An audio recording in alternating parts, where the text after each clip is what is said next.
Jésus-Christ est le même hier, aujourd'hui et éternellement. Hébreux 13, le verset 8. Extrait de la lettre circulaire, avril 2009. Le retour de Christ et les différentes venues. Et lorsque je m'en serai allé et que je vous aurai préparé une place, je reviendrai et je vous prendrai avec moi afin que là où je suis, vous y soyez aussi. Jean 14, le verset 3. Frère Branham disait, il y a 3 venues de Christ. Il vint une première fois pour racheter son épouse. Il vient ensuite une seconde fois lors de l'enlèvement pour prendre son épouse. Puis il revient une 3e fois après le repas des noces pour établir le millénium avec son épouse. Tiré du sermon, la parole parlée est la semence originelle. Sa première venue est largement décrite dans les 4 évangiles, depuis la naissance de notre Seigneur et Sauveur jusqu'à son ascension au ciel. Selon Matthieu 25, notre Seigneur vient en tant qu'époux pour prendre son épouse dans la gloire. Celles qui étaient prêtes entrèrent avec lui dans la salle des noces et la porte fut fermée. Voici, je vous dis un mystère, nous ne mourrons pas tous, mais tous nous serons changés, en un instant, en un clin d'œil, à la dernière trompette. La trompette sonnera, et les morts ressusciteront incorruptibles, et nous serons changés. 1 Corinthiens 15, le verset 39 à 58. Dans 1 Thessaloniciens 4, l'apôtre Paul a aussi mentionné le retour de Jésus-Christ et a décrit l'événement en détail. Car nous vous disons ceci par la parole du Seigneur, que nous, les vivants, qui demeurons jusqu'à la venue du Seigneur, nous ne devancerons aucunement ceux qui se sont endormis. Car le Seigneur lui-même, avec un cri de commandement, avec une voix d'archange et avec la trompette de Dieu, descendra du ciel, et les morts en Christ ressusciteront premièrement. Puis nous, les vivants qui demeurons, nous serons ravis ensemble avec eux dans les nuées à la rencontre du Seigneur en l'air. Et ainsi, nous serons toujours avec le Seigneur. Versets 13 à 18. L'apôtre Jean écrivit, « Bien-aimés, nous sommes maintenant enfants de Dieu, et ce que nous serons n'a pas encore été manifesté. Mais nous savons que, lorsqu'il apparaîtra, nous serons semblables à lui, parce que nous le verrons tel qu'il est. » 1 Jean 3, le verset 2. Chaque venue du Seigneur est une parousie, présence corporelle. Dans 2 Thessaloniciens 2, le verset 1er à 2, l'apôtre Paul avertit les croyants en disant, « Pour ce qui concerne l'avènement de notre Seigneur Jésus-Christ et notre réunion avec lui, nous vous prions, frères, de ne pas vous laisser facilement ébranler dans votre bon sens et de ne pas vous laisser troubler, soit par quelque inspiration, soit par quelques paroles ou par quelques lettres qui sembleraient venir de nous. » Notre sujet est le retour de notre bien-aimé Seigneur et l'avertissement direct qui nous est donné à tous sur sa seconde venue. Car plusieurs séducteurs sont sortis dans le monde, ceux qui ne confessent pas Jésus-Christ venant en chair. Celui-là est le séducteur et l'antichrist. De Jean, verset 7. Juste après cette déclaration sévère, nous lisons, « Quiconque va plus loin et ne demeure pas dans la doctrine de Christ n'a point Dieu. Celui qui demeure dans cette doctrine a le Père et le Fils. » Verset 9. Le déni du retour corporel de notre Seigneur et Sauveur est la pire hérésie qui soit, et elle est placée au même niveau que l'Antéchrist. C'est pour cela qu'immédiatement après suit cet avertissement. Si quelqu'un vient à vous et n'apporte pas cette doctrine, ne le recevez pas dans votre maison et ne lui dites pas « Salut ». Verset 10. Éprouvez les esprits, éprouvez les docteurs et leurs doctrines. Citation de frère Branham. Maintenant, nous nous attendons au retour du Seigneur dans notre génération, le retour physique du Seigneur Jésus pour prendre un peuple physique glorifié par son sang qui purifie. Tiré du sermon, l'union invisible de l'épouse de Christ du 25 novembre 1965. Celui qui nie le retour corporel de Jésus-Christ est possédé par un esprit antéchrist. Cela s'applique également à tous ceux qui spiritualisent la seconde venue de Christ et qui enseignent que le Seigneur est déjà revenu. Ils sont aveuglés par leur arrogance et se placent au-dessus de la parole de Dieu. Lors du retour de Jésus-Christ, tout se déroulera exactement tel que c'est écrit, à savoir, ce Jésus qui a été élevé d'avec vous dans le ciel, viendra de la même manière que vous l'avez vu s'en allant au ciel. Luc 24, le verset 50 à 51, acte 1er, le verset 11. Nous devons respecter cela, car c'est le « ainsi dit le Seigneur » dans sa parole. De la même manière, toutes les écritures traitant des différentes venues qui ne sont pas en relation avec l'Église et l'enlèvement doivent être considérées dans leur juste contexte. Nous savons que le retour de notre Seigneur, c'est-à-dire l'enlèvement, aura lieu avant le commencement de la grande tribulation. Frère Branham l'a redit à maintes reprises. Paul a écrit aux croyants: « Quelle est, en effet, notre espérance ou notre joie ou notre couronne de gloire? N'est-ce pas vous aussi devant notre Seigneur Jésus lors de son avènement, retour ?» 1 Thessaloniciens 2, le verset 19. Cependant, il y a d'autres venues du Seigneur qui ne concernent pas l'Église et qui sont mentionnées dans différents passages tels que dans Matthieu 25 à partir du verset 31. Lorsque le Fils de l'homme viendra dans sa gloire avec tous les anges, il s'assiera sur le trône de sa gloire. Dans 2 Thessaloniciens 1er, le verset 7 à 8, nous lisons: « Lorsque le Seigneur Jésus apparaîtra du ciel avec les anges de sa puissance, au milieu d'une flamme de feu pour punir. » Nous trouvons d'autres exemples dans Apocalypse 16, le verset 15 à 16 et Apocalypse 19 à partir du verset 11. Il est absolument impératif de se référer toujours à l'Ancien Testament afin de savoir précisément de quoi il s'agit et le contexte exact. Qu'en est-il de la venue de notre Seigneur telle que décrite dans Matthieu 24, le verset 29 à 30? Et aussitôt, après la tribulation de ces jours-là, le soleil sera obscurci et la lune ne donnera pas sa lumière et les étoiles tomberont du ciel et les puissances des cieux seront ébranlées. Et alors paraîtra le signe du Fils de l'homme dans le ciel. Et alors toutes les tribus de la terre se lamenteront et verront le Fils de l'homme venant sur les nuées du ciel avec puissance et une grande gloire. Cette écriture ne parle pas de la venue de l'époux, mais plutôt de la venue du Fils de l'homme après la grande tribulation, lorsque le soleil se changera en ténèbres et que la lune ne donnera plus sa lumière. Cette venue aura lieu pendant le 6e sceau, Apocalypse chapitre 6, à partir du verset 12. Apocalypse 1er, le verset 7, relate également cette venue. « Voici, il vient avec les nuées, et tout œil le verra, même ceux qui l'ont percé. Et toutes les tribus de la terre se lamenteront à cause de lui. Oui. Amen. Et ils tourneront les regards vers moi, celui qu'ils ont percé. » Zacharie 12, le verset 9 à 10. Je regardais pendant mes visions nocturnes, et voici, sur les nuées des cieux arriva quelqu'un de semblable à un fils de l'homme. Il s'avança vers l'ancien des jours, et on le fit approcher de lui. On lui donna la domination, la gloire et le règne, et tous les peuples, les nations et les hommes de toute langue le servirent.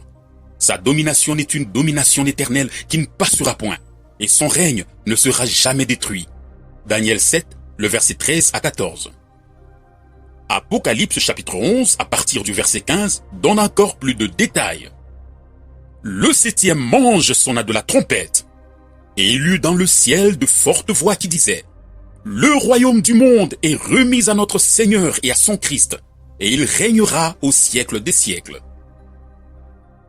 Dans ce contexte, nous lisons au sujet du 7e ange qui sonne de la trompette et qui est également mentionné dans Apocalypse 10, le verset 7. Le 17 mars 1963, Frère Branham avait dit au sujet de cette écriture dans sa prédication intitulée « La brèche ». Voyez, je n'invente rien. C'est ainsi dit le Seigneur. Je vous le lis de ce livre, la Bible.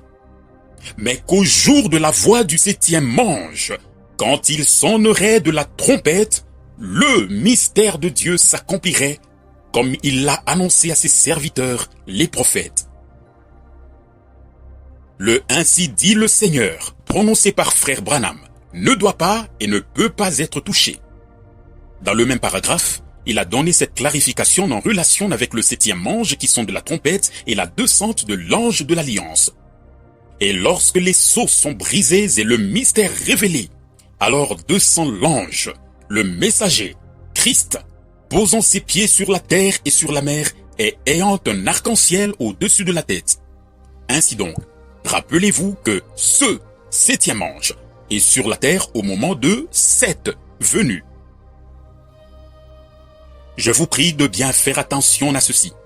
Cela n'arrive pas lors du retour de Christ, lorsque son épouse le rencontre dans les airs en tant qu'époux, mais quand il descend en tant qu'ange de l'alliance. Non pas le 7e ange, mais ce 7e ange sur la terre. Cela n'arrive pas au moment de l'ouverture des sceaux en 1963, mais plutôt après que les sceaux soient brisés. Et soudain entrera dans son temple le Seigneur que vous cherchez et le messager de l'alliance que vous désirez. Voici, il vient, dit l'Éternel des armées.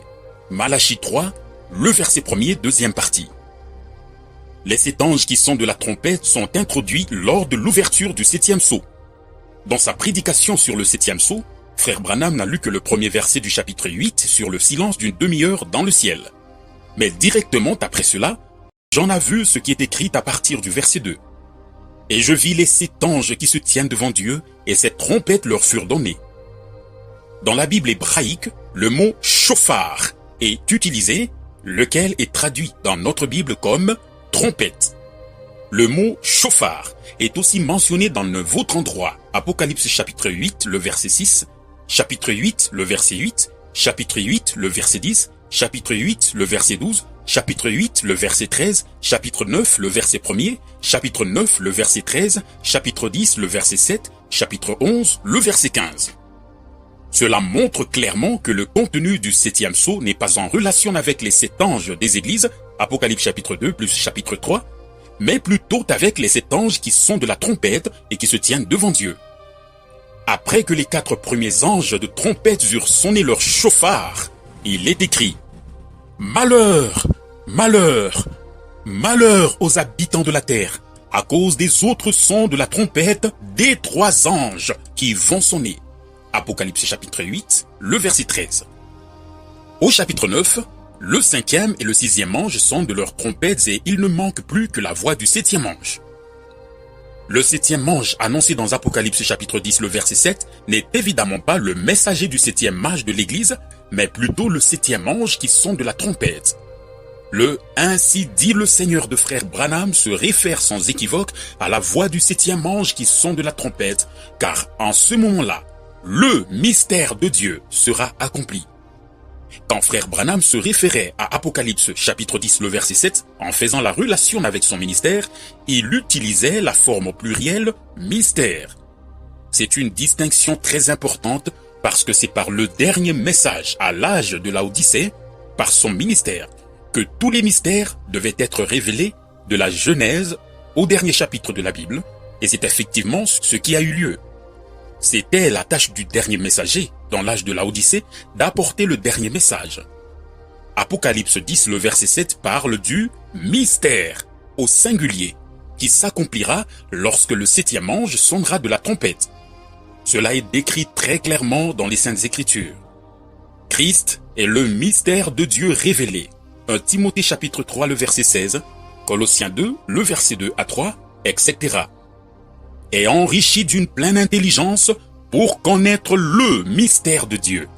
Mystère dans lequel sont cachés tous les trésors de la sagesse et de la science. Le mystère de Dieu en Christ fut caché aux Juifs, mais quand leur temps arrivera, cela leur sera aussi révélé. À cet égard, la parole de Dieu est claire et elle ne peut pas être mal comprise. L'erreur grave qui est commise vient du fait que les citations et les écritures qui en fait parlent des différentes venues ne sont appliquées qu'en rapport au retour de Christ, à savoir sa seconde venue. Il est important de discerner clairement les Écritures et de les placer chacune correctement dans leur ordre divin. Le temps arrive où chacun devra donner raison à Dieu et à sa parole. Heureux celui qui peut le faire dès maintenant. Dans le Nouveau Testament, c'est seulement la première partie de Malachie 3, le verset 1er, se rapportant à Jean-Baptiste qui est mentionné. Car c'est celui dont il est écrit « Voici, j'envoie mon messager devant ta face pour préparer ton chemin devant toi. » Matthieu 11, le verset 10. La deuxième partie, au sujet de l'ange de l'Alliance qui viendra dans son saint temple, ne fut pas mentionnée parce qu'elle n'a pas été accomplie en ce temps-là. La promesse de l'ange de l'Alliance était déjà là, mais sa réalisation est réservée pour le futur. Et soudain entrera dans son temple le Seigneur que vous cherchez et le messager de l'Alliance que vous désirez. Voici, il vient, dit l'Éternel des armées, qui pourra soutenir le jour de sa venue, qui restera debout quand il paraîtra, car il sera comme le feu du fondeur, comme la potasse des foulons. Malachie 3, le verset 1er, deuxième partie, au verset 2. Dans Apocalypse chapitre 11, le verset 1er, le temple rebâti est mesuré. Selon 2 Thessaloniciens 2, le verset 4 à 8, l'Antéchrist s'assiera dans le temple de Dieu. Mais, lors de cette venue vers les Juifs, le Seigneur le fera mourir du souffle de ses lèvres. Ésaïe 11, le verset 4. Dans Apocalypse 10, nous voyons l'ange de l'Alliance, enveloppé d'une nuée descendant du ciel avec l'arc-en-ciel au-dessus de sa tête. Verset 1er. Comme cet événement se déroule après l'ouverture des sceaux, nous voyons dans sa main un livre ouvert. Alors, en tant que propriétaire légitime, il pose son pied droit sur la mer et son pied gauche sur la terre. Verset 2. Et il cria d'une voix forte comme rugit un lion. C'est à ce moment-là que les 7 tonnerres feront entendre leur voix. Verset 3. Ce qu'ils ont dit ne nous concerne pas, car cela n'a aucune relation avec l'Église, et il fut interdit de l'écrire. Scelle ce qu'ont dit les 7 tonnerres, et ne l'écris pas. Verset 4. Nous respectons la décision divine, et nous laissons à Dieu les choses qu'il va faire lui-même. C'est seulement à ce moment-là que l'ange de l'Alliance, qui se tiendra sur la terre et sur la mer, lèvera sa main droite vers le ciel et jurera, par celui qui vit au siècle des siècles, qui a créé le ciel et les choses qui y sont, la terre et les choses qui sont, et la mer et les choses qui y sont, qu'il n'y aurait plus de temps. En ce moment-là, il n'y aura plus de temps, il n'y aura plus de délai, mais qu'au jour de la voix du 7e ange, quand il sonnerait de la trompette chauffard, le mystère de Dieu s'accomplirait comme il l'a annoncé à ses serviteurs, les prophètes. Au chapitre 11, après que le ministère des 2 prophètes est achevé et qu'ils sont enlevés dans une nuée, verset 12, le 7e ange sonne alors de sa trompette, comme cela avait été annoncé dans Apocalypse 10, le verset 7, et le royaume de Dieu est proclamé. Tout est absolument dans un ordre parfait. Le prophète Daniel avait vu à l'avance comment l'ange allait lever ses mains et jurer. Il écrivit que, dès ce moment-là, jusqu'au commencement du règne divin, il n'y aurait plus que 3 ans et demi. Quand sera la fin de ces prodiges? Et j'entendis l'homme vêtu de lin, qui se tenait au-dessus des eaux du fleuve, et il leva vers les cieux sa main droite et sa main gauche, et il jura par celui qui vit éternellement que ce sera dans un temps, des temps et la moitié d'un temps, et que toutes ces choses finiront quand la force du peuple saint sera entièrement brisée. Daniel 12, le verset 6 à 7. Dieu ne pouvait pas l'exprimer plus clairement. En relation avec ce sujet particulièrement, nous pouvons citer un certain nombre d'écritures qui démontrent quand et dans quel contexte le lion de la tribu de Juda rugira. L'Éternel rugira d'en haut. De sa demeure sainte, il fera retentir sa voix. Jérémie 25, le verset 30 à 31. Ils suivront l'Éternel, qui rugira comme un lion. Osée 11, le verset 10. De Sion, l'Éternel rugit. De Jérusalem, il fait entendre sa voix. Joël 3, le verset 15 à 17. Dans Apocalypse 10, le verset 7, nous voyons l'annonce de ce qui s'accomplit au chapitre 11, le verset 15. Celui qui lit attentivement reconnaîtra qu'au moment où le 7e ange de trompette sonne son chauffard et proclame le royaume de Dieu sur la terre, le mystère de Dieu en Jésus-Christ notre Seigneur est alors accompli. Et le 7e ange sonna de la trompette, et il eut dans le ciel de grandes voix disant, « Le royaume du monde de notre Seigneur et de son Christ est venu, et il régnera au siècle des siècles. Et les 24 anciens qui sont assis devant Dieu sur leur trône tombèrent sur leurs faces et rendirent hommage à Dieu, disant: Nous te rendons grâce, Seigneur Dieu Tout-Puissant, celui qui est et qui était, de ce que tu as pris ta grande puissance et de ce que tu es entré dans ton règne. Apocalypse 11, le verset 15 à 17. Cela fut une grave erreur d'interpréter la voix du 7e ange dans Apocalypse 10, le verset 7, comme étant la voix de Dieu, malgré le fait qu'il n'y a aucune mention dans ce verset de la voix de Dieu, ni de la voix du messager du 7e ange de l'Église. Incontestablement, il s'agit de la voix du 7e ange qui sonne de la trompette. Frère Branham avait le droit d'utiliser cette écriture prophétique en relation avec son ministère. Comme nous l'avons vu à maintes reprises, les écritures prophétiques peuvent avoir une double application. Veuillez comparer la suivante. Israël est mon fils, mon premier-né. Exode 4, le verset 22. Quand Israël était jeune, je l'aimais et j'appelais mon fils hors d'Égypte. Osée 11, le verset 1er. Afin que s'accomplisse ce que le Seigneur avait annoncé par le prophète. J'ai appelé mon fils hors d'Égypte. Matthieu 2, le verset 15. Ici, le mot-clé est « fils ». Les événements décrits ci-dessus sont totalement différents, mais la même parole dans Osée 11, le verset 1er, s'applique aux deux. Un frère, qui n'avait que 10 ans au moment où frère Branham fut repris dans la gloire en 1965, vint 20 ans plus tard avec l'idée que la voix de frère Branham est la voix de Dieu que tous doivent écouter. Par conséquent, tous ceux qui croient cela affirment qu'il ne faut écouter que frère Branham et que personne d'autre n'a le droit de prêcher. Parce qu'il ne cite que ses déclarations sans les ramener dans les Écritures en les plaçant correctement à l'endroit juste, il s'enfonce toujours plus profondément dans les sables mouvants de nombreuses interprétations non scripturaires qu'ils ont même placées au-dessus de la parole de Dieu.